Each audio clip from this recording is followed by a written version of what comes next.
예, 성경 공부하겠습니다. 오늘 함께 보실 말씀은 에스라 8장입니다. 에스라 8장 21절에서 23절 말씀입니다. 에스라 8장 21절에서 23절. 에스라 8장 21절에서 23절. 제가 가진 성경으로 구약 성경 721면입니다. 에스라 8장 21절에서 23절 말씀. 에스라 8장 21절에서 23절 말씀. 제가 먼저 읽고 교독하도록 하겠습니다.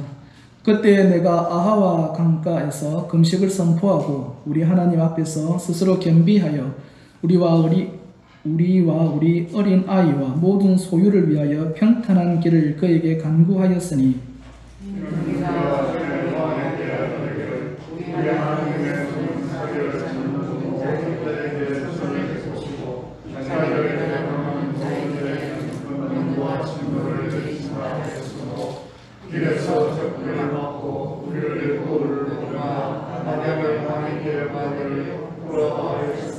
같이 읽겠습니다. 그러므로 우리가 이를 위하여 금식하며 우리 하나님께 간구하였더니 그의 응답하심을 입었느니라. 아멘. 오늘 우리 조금 다른 내용으로 서로 한번 인사를 나누도록 하겠습니다.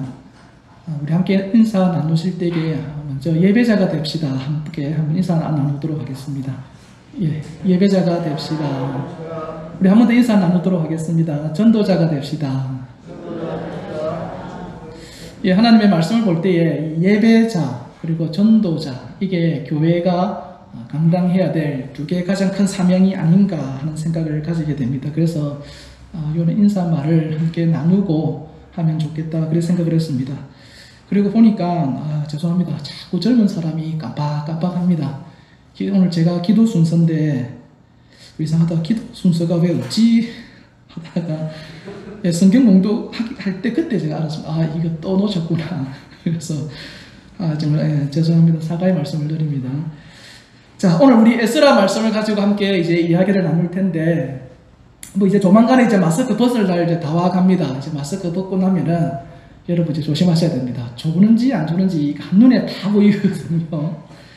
벗어서 좋은 것도 있고 또 안 벗어서 좋은 것도 있고 그런 장단점 다 있는 것 같습니다. 자, 이제 우리 에스라 말씀인데 우리 계속 요 성경 구절 읽는 거 있죠. 성경 본문 읽기 이거 계속해서 한번 읽어보시길 바랍니다. 제가 이불로 보통 보면 이제 1년치 이제 1년 동안 다 읽을 수 있도록 그렇게 짜는데 제가 해보니까 그것도 나름 도움은 됩니다. 도움이 되는데 이 양이 많다 보니까 다른 분들이 성경 읽기에 익숙하지 않은 분들은 좀 힘든 면이 있더라고요. 그래서 굉장히 작습니다. 하루에 읽을 양이 진짜 작거든요. 성경 읽는 것에 익숙하신 분들은 이게 무슨 성경 읽기라고 할 수 있겠는가 싶은데 능숙하신 분들은 그냥 쭉 나가시면 되고 요거는 이제 조금 아직 성경 읽는데 익숙하지 않은 분들을 위해서 이렇게 조금씩 내용을 쪼개놨습니다. 그리고 이 내용을 가지고 이제 새벽 설교를 하고 또 새벽 설교에서 또 이 부분은 우리가 조금 같이 전체 성도들 함께 공유하면 좋겠다 싶은 것들은 이제 그 본문에서 여러 가지 이제 예화라든가 좀 더 충분한 설명을 넣어서 이제 주일날 말씀을 전하게 됩니다. 그래서 사실 저희 교회 말씀 사역은 새벽 설교에서부터 시작한다 이렇게 생각하시면 됩니다. 그리고 수요일 날은 저희들이 이제 주로 교리입니다. 교리에 대해서 깊게까지는 안 들어가고 얇게 짧게 한 내용들을 한 단락씩 이렇게 한번 살펴보는 것으로 합니다. 이게 왜냐면은 한때 그 신천지가 휩쓸고 간 적이 있는데 이 신천지에 빠진 사람들이 어떤 사람들이냐면 교회에 열심이 없는 사람들이 아니고 진짜 열심히 있는 분들이 많이 빠졌습니다. 그래서 빠졌는데 여기에 가장 크게 영향을 받은 교회가 또 사랑의 교회였거든요. 그래서 사랑의 교회가 제자 사역으로 유명한 교회인데 이거 왜 이렇게 됐는가 연구를 해보니까 교리에 대해서 성도들이 많이 지약하더라. 사람을 양육하고 제자화 시키는 데에는 우리가 잘했는데 이 교리가 참 중요하겠다. 이렇게 그 결론을 내린 거예요. 그래서 그 뒤로부터 이제 각 교회마다 교리에 대해서 중요성을 인식하고 가르치고 하는 일들이 있었는데 그래서 저는 그것을 이제 수요일 날 그날 조금씩 이렇게 말씀을 가르치고 하면 괜찮겠다 싶었습니다. 그래서 수요일날 쭉 전하다 보면 이게 또 하나의 묶음으로 만들어지거든요. 이제 그런 것도 예배 생기면 그때 또 한번 정리해서 말씀을 나누고 그렇게 할 계획이 있습니다. 요거 참고하시고 하시면 될 것 같습니다. 자, 오늘 이제 본문의 에스라 말씀인데 이 에스라는 포로 귀환에 대한 이야기입니다. 잠시 얘기 드리면 이스라엘 민족이 북이스라엘은 아수르에 의해서 멸망을 하고 남유다는 혹시 누구한테 멸망당했는지 기억하십니까? 바벨론이라는 나라에 의해서 멸망을 합니다. 그리고 이렇게 다 이제 멸망시킬 때마다 아수르도 그랬고 바벨론도 그랬고 이스라엘 민족을요 전 세계 다 흩어버립니다. 반란을 일으키지 못하게끔 전 세계로 흩어버리게 됩니다. 그렇게 흩어버리게 되는데 하나님께서 정말로 기적과 같은 일을 일으켜 주셔서 어떤 일이 일어나느냐, 각지에 흩어져 있는 이스라엘 민족들이 다시 이스라엘 땅에 가서 자기 나라를 세울 수 있도록 하는 그 법령을, 다른 나라도 아니고 이스라엘을 멸망시킨 적국의 수장, 왕이죠. 왕의 입으로 그렇게 선포를 해버립니다. 그래서 이스라엘 민족이 총 3번에 걸쳐서 포로 귀환 운동이 일어나게 되는데 오늘 이 본문 에스라서는요 2차 포로 귀환에 대한 내용입니다. 2차 에스라에 의해서 2차 포로 귀환이 일어나는 것이 오늘 본문의 내용이 됩니다. 그런데 오늘 이 본문의 말씀을 보면은 이제 에스라가 이스라엘 사람들을 데리고 포로 귀환을 할 거잖아요. 근데 포로 귀환을 하는데 말이 뭐 편해서 포로 귀환이지 이게 만만치가 않는 겁니다. 왜냐하면 이 에스라와 함께 포로 귀환을 하게 되는 사람들이 대략 한 18,000명 정도가 됩니다. 18,000명. 이 18,000명을 데리고 예루살렘으로 가야 되는데 지금 자기들이 가야 되는 땅의 길이가요. 제가 계산을 해보니까 대략 저희가 부산에서 서울까지 거리 한 4배 정도 되는 거리입니다. 길이가. 그 4배 되는 거리를 뭐 운송수단이라 해봐야 뭐 도보 말고는 없지 않습니까? 도보 말고 없고, 그리고 또 한 도시에서 벗어나서 다른 도시로 간다. 이게 오늘날 우리가 움직이는 거 전혀 다른 겁니다. 그 도시를 벗어나면은 사실 거기에 뭐가 있는지 아무것도 몰라요. 옛날에도 저희 보면은 저는 이제 육고광장에서 살았거든요. 상당동 육고광장인데 그때에 육고광장에 도로가 없었습니다. 버스도 없을 때였거든요. 그때 다 자갈밭이었는데 그 자갈밭 너머 마을에 뭐가 있는지 아무것도 몰랐습니다. 그냥 외계인이 사는가? 만날 일이 없으니까 도무지 이 동네 너머에는 뭐가 사는지 몰랐습니다. 그런데 이제 도로가 생기고 버스가 다니고 하면서 요 넘어서 사는 사람들도 우리하고 똑같은 사람이구나. 그때 그리 알았거든요. 그러니까 이 시대에는 그런 마을을 넘어가는 수준이 아니고 나라를 건너서 가는 곳이기 때문에 거기에 뭐가 있는지 뭘 만날는지 모르는 거예요. 또 가는 길목마다 강도를 만날 수도 있고 또 짐승들을 만날 수도 있고 18,000명을 끌고 가는데 어떤 일을 만날지 모르니까 이게 포로 귀환이라고 하도 예루살렘까지 도착하는 게 만만치 않은 그런 거리였던 것입니다. 그래서 이제 에스라에게 지금 주어진 과제는 그거예요. 어떻게 이 18,000명을 데리고 예루살렘까지 무사히 갈 것인가. 그러니까 여기에서 오늘 성경 본문에 보면은요, 에스라가 선택할 수 있는 방법은 2가지로 나옵니다. 첫째는 뭐냐? 22절에 보니까 22절에 보면은 보병과 마병을 왕에게 구하는 것, 이렇게 되어 있습니다.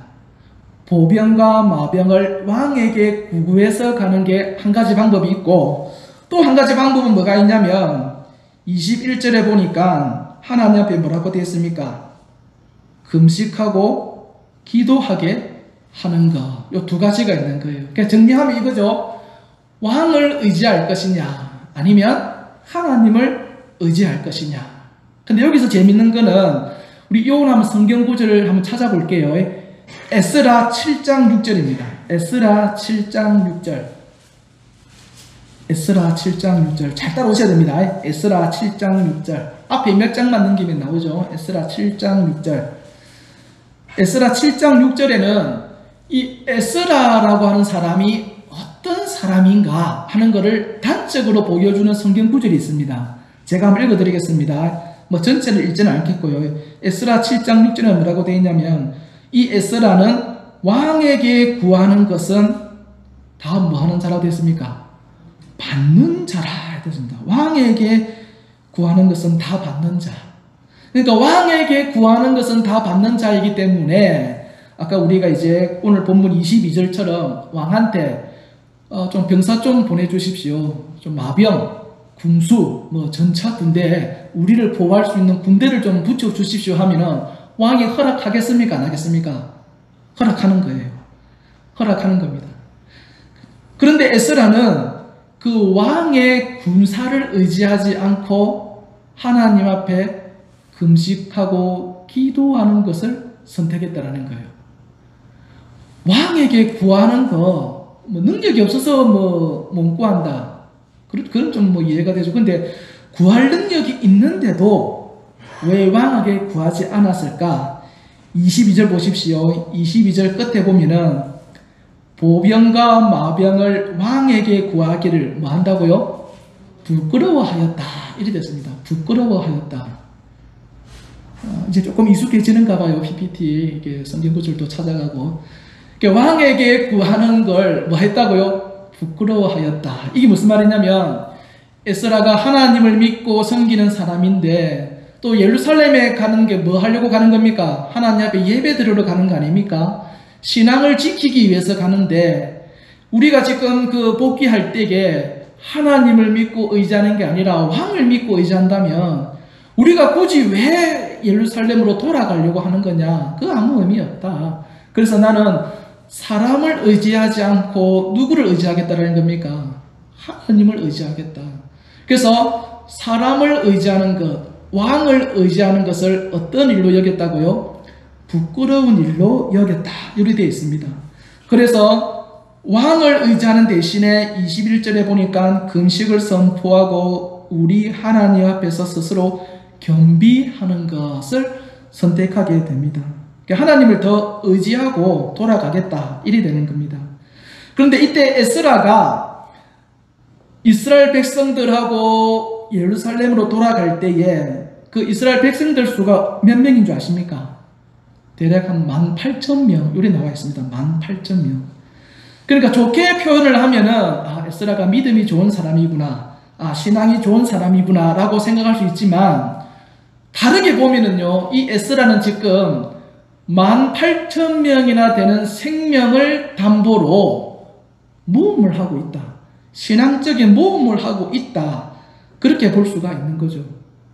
그래서 대개의 경우는 그렇습니다. 대개의 경우는요, 이때 어떻게 일을 처리하냐면 왕에게도 병사를 요청하고 또 뭐도 하고 기도도 하고 이 두 가지 다 하려고 합니다. 그래 나중에 어떤 일이 생겨도 나는 할 거 다 했다. 내 책임 아니다. 피할 여지가 있는 거죠. 만약에 왕에게 군사를 안 구하고 기도만 하고 금식만 하고 가다가 사고가 터진다. 그 뒷감당 어떻게 할 겁니까? 어린 아이가 짐승에게 물려 죽어버렸다. 우리 남편이 도적에 의해서 끌려가서 어찌 됐는지 모른다. 그 원망을 어떻게 이 사람이 감당할 거예요. 그러니까 왕의 병사를 부르지도 않고 그냥 금식과 기도로 가면 야 신앙 좋네. 우리 그리 얘기 안 합니다. 야 지금 제정신이 아닌가 보다. 아니 부를 수 있으면 불러야지. 기도는 기도고 그것도 하고 이것도 하면 좋은 거 아니냐. 우리는 그렇게 생각하거든요. 그런데 에스라는 그렇게 안 했어요. 그거는 준비성이 부족한 게 아니라 하나님을 안 믿는 거야 하고 다 끊어버리고 자기는 뭐 하는 겁니까? 금식과 기도로서 이스라엘 민족에 선포해버리는 거예요. 혼자만 한 게 아니고 다 합시다. 우리 다 금식하고 기도합시다. 그래 해버리는 거예요. 그래서 그렇게 해서 어떤 결과가 나왔느냐? 23절이죠. 23절 다 같이 한번 읽어보겠습니다. 찾으셨습니까? 23절 한번 읽어보겠습니다. 시작.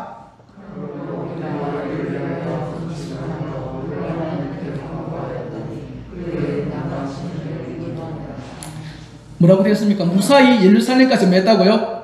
도착했다라는 거예요. 이야, 성공한 거죠. 세상의 왕을 의지하지 않고 우리 하나님은 살아계신 분이기 때문에 그분만 의지해도 그 먼 거리 아무 사고 없이 순탄하게 우리가 도착했지 않느냐. 지금 에스라의 고백입니다. 그럼 여러분 여기 오늘 성경 본문입니다. 여기 성경 본문이고 이제 문제는 이제 우리입니다. 한번 제가 말씀드려볼게요. 만약에 여러분들이 에스라의 입장이라면 여러분은 어떻게 할 겁니까? 금식과 기도만 할 겁니까? 아니면 왕의 군사들도 부를 겁니까? 이것도 하고 저것도 하고 어떻게 하실 겁니까? 마음속으로 한번 생각을 해보십시오. 나라면 어떻게 했을까? 나라면 어떻게 했을까? 그러면 뭐가 어떻게 해야 될 것 같습니까? 여러분 생각에는 뭐가 바른 것 같습니까? 에스라처럼 하면 될 것 같습니까? 자, 여기 성경에서 오늘 여기 대놓고 말하고 있지 않는데 여기에 감추어진 비밀이 하나가 있습니다. 제가 그걸 말씀드릴게요. 오늘 이 본문을 풀어내는데 가장 키가 되는 열쇠는 뭐냐면은 우리가 아까 읽었던 에스라 7장 6절입니다. 다시 한번 돌아가 볼까요? 에스라 7장 6절. 에스라 7장 6절입니다.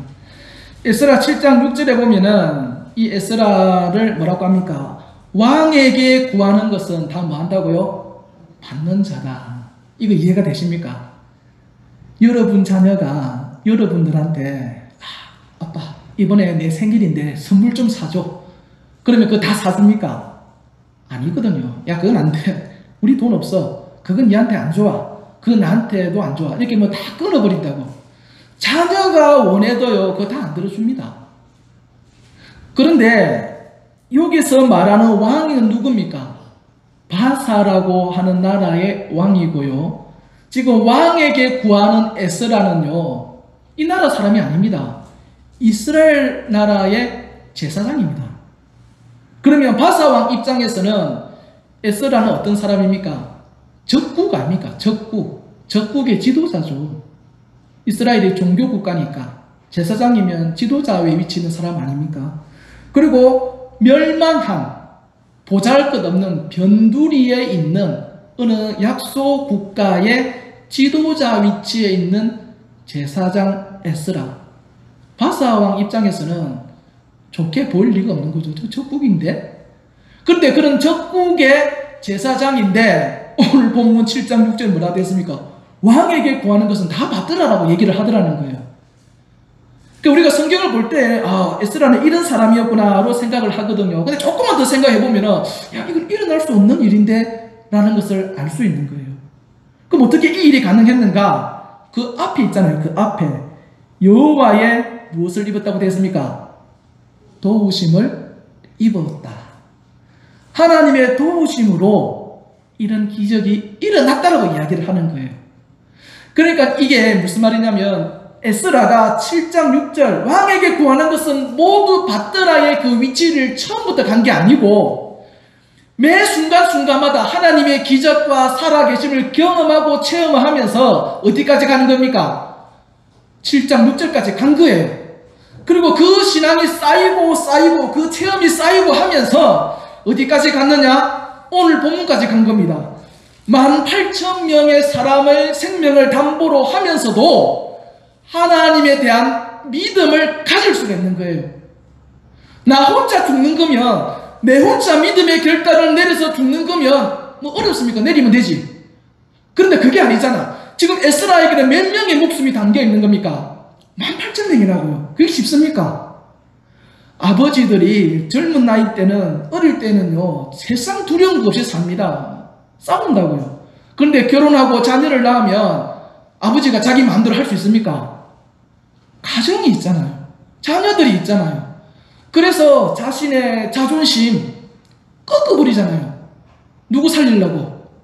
애들 먹여 살리려고. 그렇게 다 세상 살아가지 않습니까? 그런데 이 에스라는 그 가족 4-5명 되는 게 아니고 18,000명이나 되는 사람들의 생명을 담보로 하면서까지 하나님 앞에 뭘 지킨 겁니까? 신앙의 길을 간 거예요. 그게 한 번의 결정이었을까요? 저는 그래 안 봅니다. 이미 에스라 7장 6절에서처럼 하나님이 살아계시다라는 그 능력과 기적을 경험을 한 거예요. 그리고 그것이 축적되고 쌓여오면서 오늘 본문 8장에 이르러서 이런 어마어마한 결정에 이르게 되어졌다는 겁니다. 그런데 이런 일은 에스라만 겪은 거 아닙니다. 사무엘상 17장에 보면 찾지는 마십시오. 제가 읽어드릴게요. 사무엘상 17장에 보시면은요, 사울이 이끈 부대와 그 당시 이스라엘의 최대의 적은 블레셋이거든요. 블레셋이 이끈 이 두 부대가 골짜기를 사이에 두고 서로 딱 대치하고 있습니다. 진을 치고. 언제 전쟁이 터질지 모르는 거예요. 딱 진을 치고 있는데 그 당시 고대 시대의 전쟁을 하면은 처음부터 막 안 싸우고 싸우려고 하는 그런 싸움 분위기를 막 이렇게 돋우는 사람들이 있습니다. 그리고 서로의 전략을 탐색하기 위해서 저 군대가 얼마나 셀까 이거 탐색하기 위해서요 각 부대에서 각 나라에서 가장 싸움 잘하는 사람을 한 명씩 먼저 보내요. 그래가지고 막 전쟁 분위기를 만들기도 하고 또 각 나라가 얼마나 강한지 탐색하고 하고 그렇게 하거든요. 그런데 문제는 뭐냐면은 이 이스라엘 사울이 이끄는 부대하고 블레셋이 이끄는 부대가 서로 제일 싸움 잘하는 한 사람씩 내보내는데 이스라엘이 싸울 사람이 없는 거예요. 왜 없느냐? 상대 블레셋 진영에서 누가 나왔습니까? 혹시 기억나십니까? 골리앗이 나왔겠네. 골리앗이 나왔는데 이 사람 키를 제가 환산해서 봤습니다. 키가 얼마나 되냐면 3m 됩니다. 3m. 약간 모자래요. 3m는 도대체 어디 됩니까? 천장 되겠네. 천장. 굉장히 커요. 근데 보통 사람이 덩치가 크면 움직임이 둔하거든요. 둔합니다. 근데 성경에서는 골리앗을 뭐라고 얘기하냐면 어릴 적부터 용사였다라고 한 거예요. 이 말 뜻은 움직임이 둔하다, 날렵하다. 뭐겠습니까? 날렵한 거예요. 덩치 큰 사람이 움직임도 잽싸면은요, 이거 감당할 수가 없습니다. 못 이기는 거예요. 거기에 이스라엘 민족이, 이스라엘 군대가 주눅이 들어가지고, 야, 이거 뭐, 싸움 가려고 해도 갈 수가 없는 거예요. 지금 가면 죽는 거야. 답이 딱 정해져 있는 거예요. 그러니까 그 골리앗의 위세에서 싸움을 못하고 있는데, 이 골리앗이 자신만만한 거죠. 그러니까 온갖 욕설을 다 퍼붓는데, 하나님에 대해서도 막 욕을 퍼붓는 거예요. 뭐 하나님 살아있다며. 그럼 하나님 믿고 나와봐라. 막 이렇게 조롱하고 하는 거예요. 근데 이 조롱의 소리를 누가 들었습니까? 다윗이 들어요. 다윗 어린 나이에 있는 다윗이 딱 듣더니 아니 하나님을 저렇게 욕하는데 왜 저 사람을 살려두느냐. 저거 죽여야 되는 거 아니냐. 그러니까 주변 병사들이 얘기합니다. 조그만 게 네가 뭘 안다고. 네가 한번 봐라. 보고 얘기해라. 저 3m나 큰 애를 우리가 어떻게 이기냐. 막 이렇게 해요. 그러니까 다윗이 그것에 흥분해가지고 저거를 못 이겨 하고는 사울한테 갑니다. 왕한테 가서 뭐라고 합니까? 내가 저거 죽여버릴게요. 근데 사울 왕이 딱 보니까 애예요, 애. 이 애가 전쟁터에 나간다. 그러면 아마 쉽게 죽어서 오히려 이스라엘 민족의 사기가 끊겨버릴 것 같다. 사울의 판단이 그랬습니다. 그래서 좀 더 커서 오면 안 되겠니? 했어요. 그러니까 이 다윗이 뭐라고 얘기하냐면요. 진짜 놀라운 말합니다. 이거 한번 찾아볼까요? 사무엘상 17장입니다. 사무엘상 17장 34절. 이거 한번 찾아볼게요. 진짜 놀라운 말을 합니다. 이게 진짜인지 가짜인지 저는 이게 잘 이해가 안 되던데 거짓말 한 건 아닐 건데 정말로 충격이었습니다. 사무엘상 17장 34절에서 36절입니다. 사무엘상 17장 34절에서 36절 요것만 찾고 마치겠습니다. 사무엘상 17장 34절에서 36절 찾으셨습니까? 자, 그럼 제가 한번 읽어드릴게요. 잘 들어보십시오. 사울이 야, 니 안 돼. 이렇게 했어요. 골리앗 니 못 이겨. 오히려 니가 나갔다가 우리 사기가 더 저하돼. 딱 이 생각으로 안 된다 했는데 다윗이 뭐라고 얘기하냐면 34절입니다. 다윗이 사울에게 말하되 주의 종이 아버지의 양을 지킬 때에 사자나 곰이 와서 양떼에서 새끼를 물어가면 35절에 뭐라고 합니까? 내가 그걸 따라가가지고 치고 그 입에서 새끼를 건져냈다고 얘기합니다. 그리고 그것이 일어나서 자기를 덮치려고 하면 그 짐승에 뭐를 잡고 수염을 잡고 그것을 쳐 죽인 거예요. 이게 어디 하나님이 사람한테 대들어하면서 그거를 맨주먹으로. 성경에요. 사자를 맨손으로 죽인 사람은 한 명밖에 없습니다. 누굽니까? 삼손밖에 없어요. 그런데 다윗이 그 일을 한 거예요. 그리고 36절 더 합니다. 주의 종이 사자와 곰도 쳐선적 살아계시는 하나님의 군대를 모욕한 이 블레셋 사람 한 방이면 됩니다. 이렇게 얘기를 하는 거예요. 이게 무슨 말이냐면 여러분 요 길거리 돌아다니면요. 주인 없는 큰 개들이 있거든요. 아무렇지 않던가요? 저는 좀 겁나던데요. 제 집사람이 요만한 치와와인가 요런 개한테 몇 번 물린 적이 있습니다. 겁나대요. 와, 그 작다고 무시할 게 아니더라고. 근데 여기 보면 사자와 곰이라고 했는데, 사자는요, 이 전에 영상을 내가 잘못 봤지 싶은데, 사자가 어느 사파리, 외국인의 사파리를 해가지고 야외 관광객들이 이렇게 관광할 수 있는 그런 동물, 그런 게 있잖아요. 근데 사자가 손을 한번 이렇게 휘둘렀어요. 그냥 슬쩍 쳤는데, 그저 놀랐습니다. 사람 머리가 날아가 버렸어요. 한 방에. 그게 사자입니다. 그게 사자. 그리고 여기 곰이라고 되어 있는데, 곰은요, 요즘은 모르겠습니다만, 옛날에는 곰 사냥하는 사람은 총을 2자루 들고 다닙니다. 총 2자루. 하나는 장총이고, 하나는 권총입니다. 왜 2자루 들고 다니는지 아십니까? 하나는 곰을 잡기 위한 용도고, 하나는 자살하기 위한 용도예요. 곰은요, 요 지방이 두꺼워가지고, 요즘은 뚫을 건데, 요즘도 한 방울은 잘 안 죽어요, 곰이. 이게 박혀버린답니다. 그래서 내장 쪽으로 바로 적중하기가 어렵다네요. 그래가지고 총을 쏘기는 쏘았는데, 맞아도 곰이 안 죽잖아요. 그럼 덤벼와서 이렇게 손톱으로 한번 핥히면은 사람 몸이 찢어져서 내장이 흘러내립니다. 근데 흘러내리는데 사람이 살아서 자기 내장 흐르는 것을 보는 거예요. 그 얼마나 고통스럽겠습니까? 그래서 자살을 할 용도로 권총을 따로 들고 다닙니다. 그게 곰사냥이거든요. 근데 오늘 본문에 보면 사무엘상 보면 다윗이 뭐라고 얘기합니까? 아무렇지 않게 얘기하는 거예요. 그거 오면은요, 저 수염 잡고 그냥 쳐서 죽여버렸는데요, 이라는 거예요. 그럼 제가 물어볼게요. 사자와 곰을 잡는 게 쉬울까요? 골리앗 잡는 게 쉬울까요? 저는 골리앗 잡는 게 더 쉬울 것 같아요. 그러면 우리가 생각할 때는, 하나님의 기적과 은혜로서 골리앗을 단번에 물러쳤다, 요것만 생각하거든요. 그거 틀린 거 아닙니다. 맞습니다. 맞는데, 그러나 그의 말과 고백을 볼 때는 하나님께서 이미 골리앗을 잡을 수 있을 만큼의 신앙의 훈련과 믿음을 훈련받은 거예요. 다윗이 자기 힘으로 사자하고 곰하고 싸워 이긴 게 아니라고요. 하나님에 대한 믿음이 있으니까 사자하고 곰하고 싸워 이겼는데, 그것이 쌓이고 축적되고 하면서 누구와도 싸워 이길 수 있는 겁니까? 골리앗하고도 싸워 이길 수 있는 그 믿음의 경지에까지 도달하더라는 겁니다.